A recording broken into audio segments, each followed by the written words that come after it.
मुबारक हो आपको मुसलमानों, खास तौर से मुबारक उन लोगों को जो सेक्युलरिज्म के झूठे वादे पर ये राष्ट्रवादी कांग्रेस को वोट देते, बल्कि गुलामी करना उनका मुकद्दर समझते। ये तुम्हारी बर्बादी की दास्तान बयान कर रहा हूं। क्या तुम अपनी औलाद के मुस्तकबिल का बोझ नहीं उठाओगे? क्या तुम अपने बच्चों के लिए स्कूल नहीं मांगोगे? क्या तुम अपनी बच्चियों के लिए ग्रेजुएशन नहीं मांगोगे? तुम कब तक इन लोगों की गुलामी करोगे? और ये झूठ पे झूठ, झूठ पे झूठ, पीठ पे इतने खंजर मारे गए मुसलमानों के कि पीठ पे कोई जगह बाकी नहीं है जहां पे तुम्हारा जख्म ना।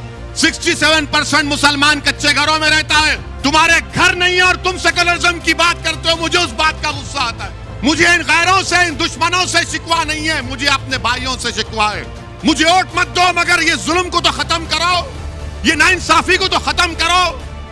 मेरा हक तो मुझे दो, मुझे इज्जत की जिंदगी दो और मौत में भी इज्जत दो। मेरे नौजवानों का मुस्तकबिल दो, मेरे बच्चों को स्कूल दो, मुझे एक मुकाम दो। हम क्यों रिजर्वेशन की बात कर रहे हैं? मैं उद्धव ठाकरे के लिए अब तकरीर करूंगा, यहां से शिवसेना के लिए करूंगा। अब आपको बताना पड़ेगा मेरे इन सवालों का जवाब। क्या बॉम्बे हाई कोर्ट ने अपने इंटरिम ऑर्डर में नहीं कहा कि महाराष्ट्र में वो मुसलमानों में जो 50 या 55 बिरादरियां, उनको रिजर्वेशन दिया जा सकता, क्योंकि वो समाजी तौर पर, तालीमी तौर पर, सोशली और एजुकेशनली बैकवर्ड है? क्या कहा था? नहीं कहा था? कहा था, और कहा कि तालीम में दो। उन्होंने कहा कि नौकरियों में भी दे सकते हैं, मगर नौकरियों का जो रिजर्वेशन है उसका कोटा बढ़ गया, मगर तालीम में दो। आपने क्यों नहीं दिया? क्या कांग्रेस पार्टी जबान बंद करके बैठी है? राष्ट्रवादी कांग्रेस मुंह बंद के बैठी है? यह तुम्हारी मोहब्बत है मुसलमानों से? मगर नहीं। हम क्यों पूछ रहे रिजर्वेशन?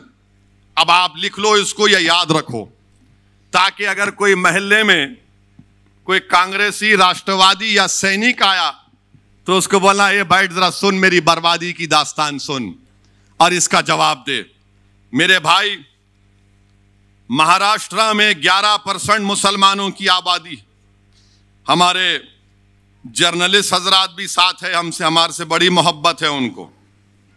हमसे भी मोहब्बत थी, मालूम था, मगर हमारी गाड़ी से भी मोहब्बत हो गई। मुबारक हो। दूल्हे की गाड़ी जब आती है तो नाचते हैं लोग।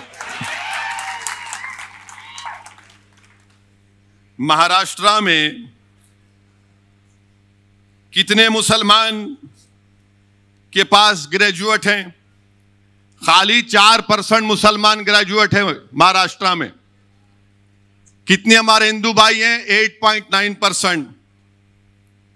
माने ओवरऑल महाराष्ट्र में 8.7 ग्रेजुएट हैं, जिसमें से मुसलमान खाली 4.9 और हमारे हिंदू भाई 8.9।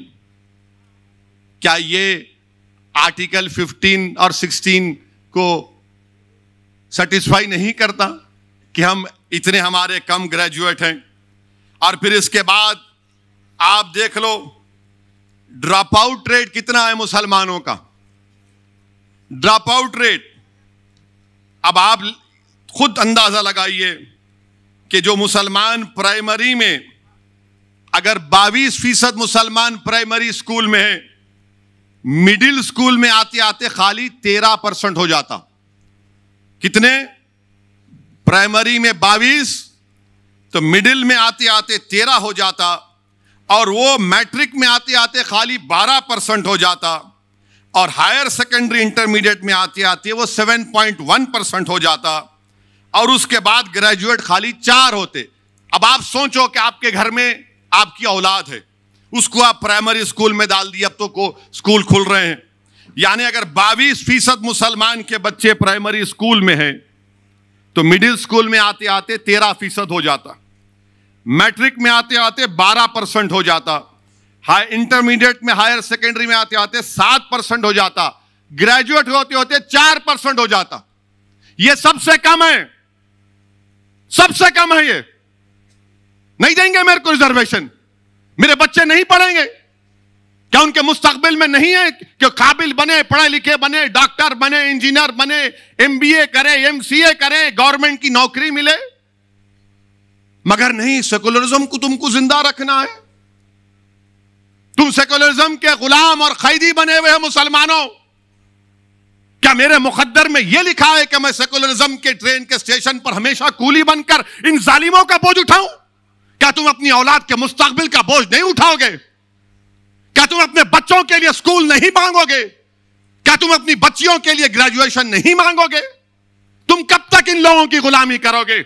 और ये झूठ पे झूठ, झूठ पे झूठ, पीठ पे इतने खंजर मारे गए मुसलमानों के कि पीठ पे कोई जगह बाकी नहीं है जहां पे तुम्हारा जख्म ना हो। इतना धोखा दिया गया। इससे खून खौलता है जब यह पढ़ता हूं मैं। तो मेरी जबान का अगर कोई कहता है कि ओवैसी की जबान कड़वी है तो यह क्या है? फिर मैं घर में जाकर सो जाऊं कि मेरी कौम के बच्चों को स्कूल नहीं है? 22% से स्कूल में दाखिला और ग्रेजुएशन तक सिर्फ 4%। क्या गरीबी मेरा मुकद्दर बना दोगे? क्या गुर्बत मेरी जिंदगी में रहेगा और मेरी औलाद भी रहेगी गुर्बत में? मेरे अजीज दोस्तों और बुजुर्गों, यह बर्बादी की दास्तान है महाराष्ट्र के मुसलमानों की। और फिर ये बोलते, आपको यह भी बताना चाहूंगा, यह पूरा डेटा है। मीडिया के लोग अगर ये समझ रहे हैं कहां से लाया, मैं दिमाग से नहीं लाया हूं, पढ़ के लाया हूं। और मैं कोई ऐसा बोलने वाला नहीं हूं, मैं उसकी तरह नहीं हूं जिसने कहा था किसानों को कैनाल में पानी नहीं आया तो जाके मूत दो, उसको दिमाग नहीं होगा, मेरे को बहुत दिमाग है।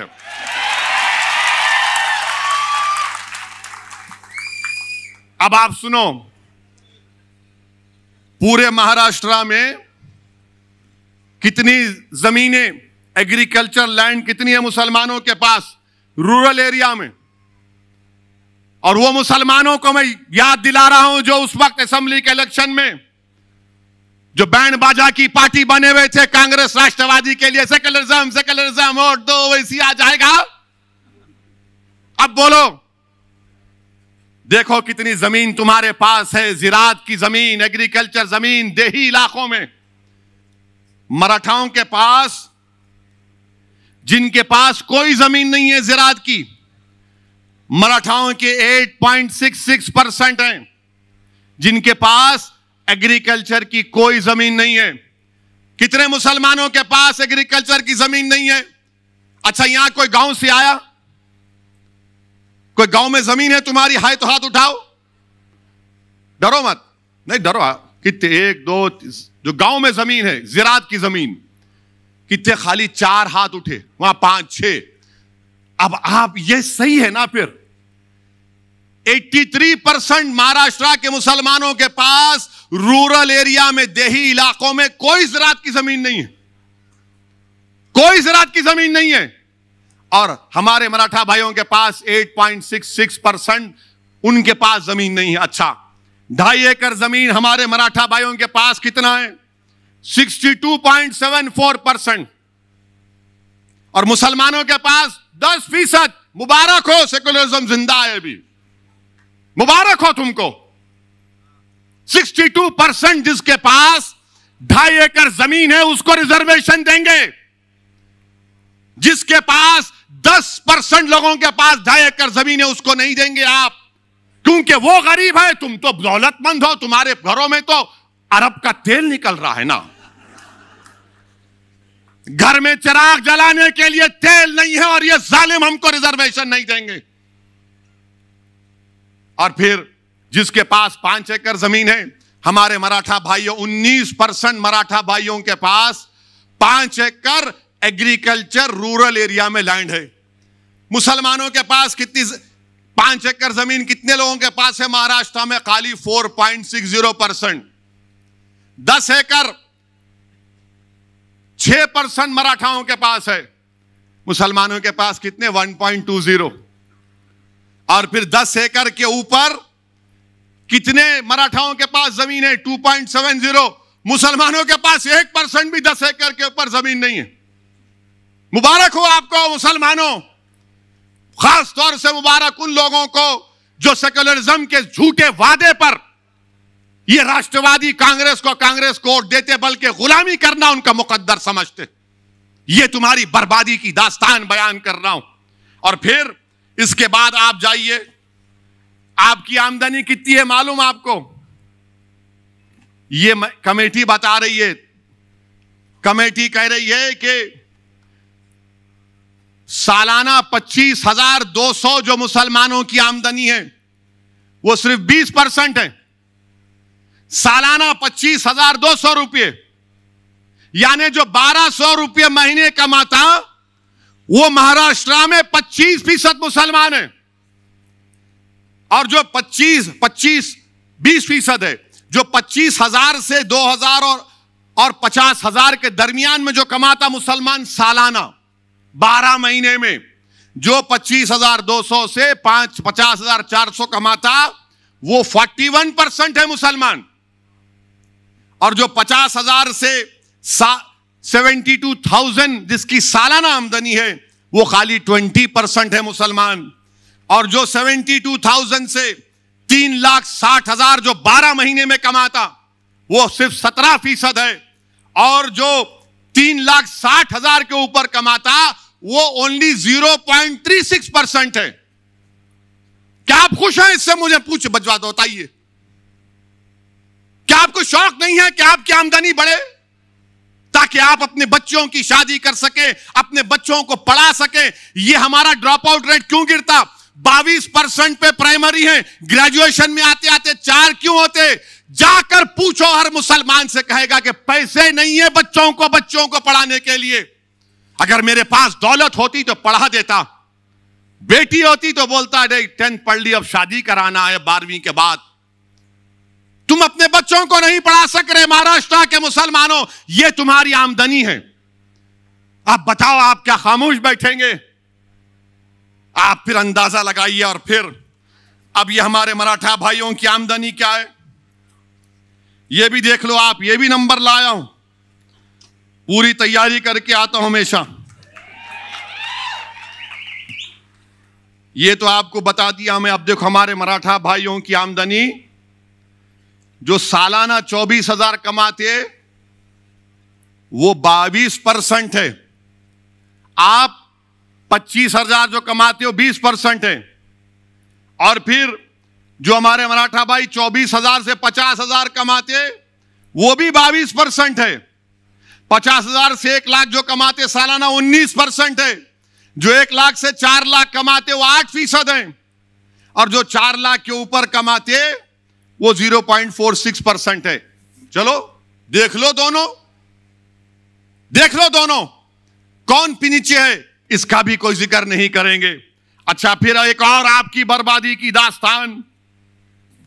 मुसलमानों को अगर बैंक से लोन लेना है, बैंक से लोन मिलना है तो हमको नहीं मिलता, चप्पल घस जाती है हमारी। मिलिया इस नहीं तेरे को, मुबारक। अब किसको वोट देता तू? फिर सेक्युलरिज्म के नाम पे जाता उधर, जाएंगे आप फिर उधर। कितनों को वोट? आप देखो, आप 40% मराठा भाइयों को बैंक से लोन मिलता, मुसलमानों को बैंक कोऑपरेटिव मिला के खाली 5%। वहां 40%, यहां 5%। कोऑपरेटिव सोसाइटियों में 40% मराठा भाइयों को लोन मिलता, मदद मिलती। हमारे पास क्रेडिट सोसाइटी में 2.6। मुबारक हो वो गुलामों को मुबारकबाद दे रहा हूं जो राष्ट्रवादी कांग्रेस और कांग्रेस का भजन मंडली का काम करते हैं। प्राइवेट मनी लेंडर्स, यानी ये जो प्राइवेट मनी देते, खून चूसते, वो 14% मराठा भाइयों को लोन देते और मुसलमानों को 4%। अच्छा, दोस्त अहबाब जो मराठा भाइयों को मदद करते हो 2% और मुसलमानों में 17%। ये डेटा है। आप अभी बताओ आप क्या करेंगे अब आप? इसीलिए मजलिस इत्तेहादुल मुस्लिमीन ने तय किया कि रिजर्वेशन मुसलमान के लिए जरूरी है महाराष्ट्र के।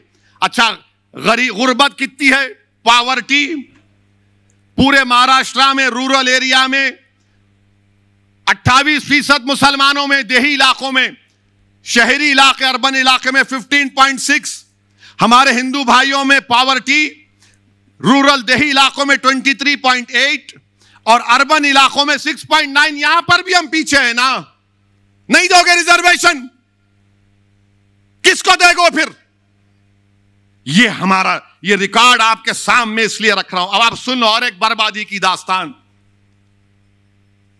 मुसलमान जो कच्चे घरों में रहता है वो 67% है। महाराष्ट्र में 67% मुसलमान कच्चे घरों में रहता है। तुम्हारे घर नहीं है और तुम सेकुलरिज्म की बात करते हो। मुझे उस बात का गुस्सा आता है। मुझे इन गैरों से, इन दुश्मनों से शिकवा नहीं है, मुझे अपने भाइयों से शिकवा है। मुझे वोट मत दो मगर ये जुल्म को तो खत्म करो, ये नाइंसाफी को तो खत्म करो। मेरा हक तो मुझे दो, मुझे इज्जत की जिंदगी दो और मौत में भी इज्जत दो। मेरे नौजवानों का मुस्तकबिल दो, मेरे बच्चों को स्कूल दो, मुझे एक मुकाम दो। मैं आसमान से तारे तोड़ने के लाने की बात नहीं कर रहा हूं। ये सब क्या है फिर? मैं कब तक इन घरों में रहूंगा? और आपके पास पक्का घर कितने मुसलमानों के पास? 31%। 31%। और उस घर का भी देख लो मामला क्या है। जो घर बोल रहे थे मुसलमानों के पास 31% घर है। अब आपसे एक सवाल करूंगा और हमारे मीडिया वाले इसका जवाब सुन लेंगे। क्या मुसलमानों के एक घर में 3-4 लोग नहीं सोते? कम से कम 3 लोग तो सोते हैं कमरे में, इस्तेमाल करते। जोर से बोलो, इनको मालूम होना ना, नहीं तो इन्हों हमारे पीछे रहते। अब आप ये बताओ, आपको जानकर तकलीफ होगी कि हमारे मराठा भाइयों के पास 3 रूम के कमरे 20% लोगों के पास है। 2 रूम का घर 48% लोगों के पास है। 4 रूम का घर 8% लोगों के पास है। 5 से ज्यादा कमरे का घर 3% लोगों के पास है। मेरे पास क्या है? मेरे पास सेकुलरिज्म है, मेरे पास धोखा है। मेरे दादा को धोखा दिए, उनके बाप को दिए, मेरे बाबा को धोखा दिया, अब तुमको धोखा दे रहे हो। नौजवानों, कल मुस्तकबिल तुम्हारा होगा। तुमको अपना हक हासिल करना पड़ेगा। तुम्हारे वालिद ने तकालीफ उठाई, तुम्हारे दादा ने तकालीफ उठाई। हमने जिन्ना के पैगाम को ठुकराया। हमने भारत को अपना वतन माना और मानते रहेंगे। हमने संविधान को माना मगर जमहूरियत को माना। यह कौन सी जमहूरियत है कि आप मुझे गरीब रख रहे हैं? मेरे अजीज दोस्तों और बुजुर्गों, ये आपके सामने इसलिए कह रहा हूं। अच्छा, कितने मुसलमान स्लम में रहते हैं? महाराष्ट्र की रिपोर्ट कह रही है 54% लोग स्लम इलाकों में रहते। और आपको मालूम, हमारे मराठा भाइयों के पास 76% मराठा भाइयों के पास टॉयलेट है। मुसलमानों के पास खाली 35%।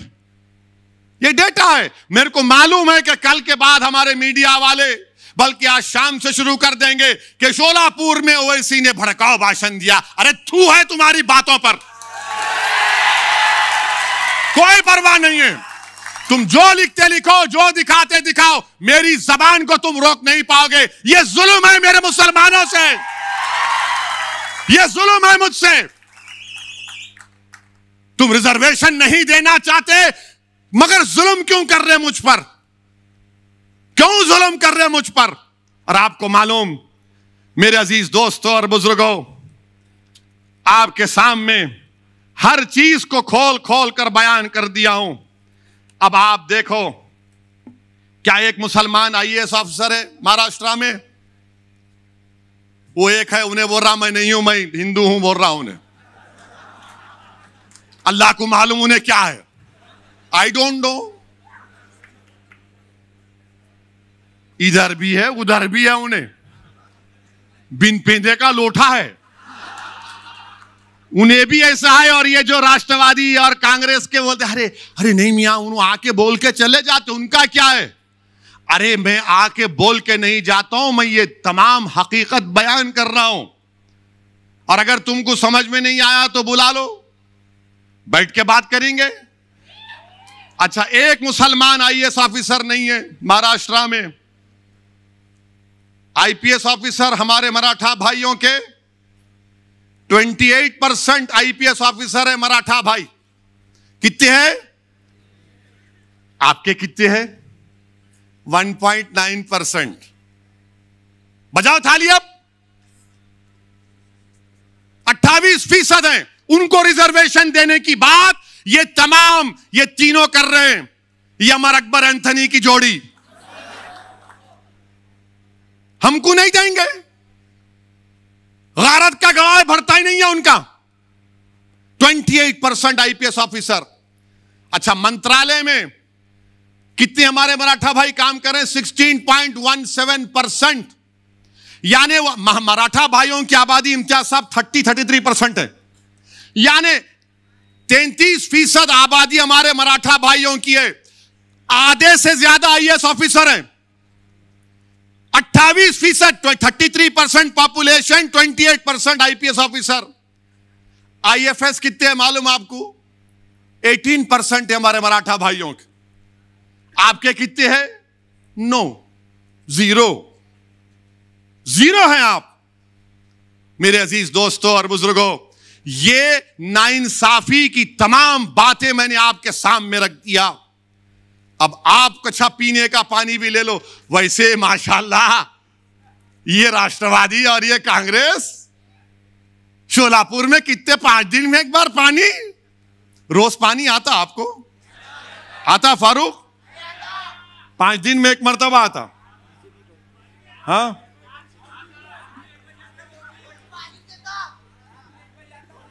रात में 1 बजे आता। और आता क्या? कितने दिन में आता? तो तुम दोबारा आने देंगे उनको बल्दिया इलेक्शन में? तुम आओगे इंशाअल्लाह ताला। जो पानी नहीं दिए, रिजर्वेशन नहीं दिए, वो घर में बैठेंगे इंशाअल्लाह ताला। यानी ये देखो, आप पानी का भी लिखा हुआ है डेटा।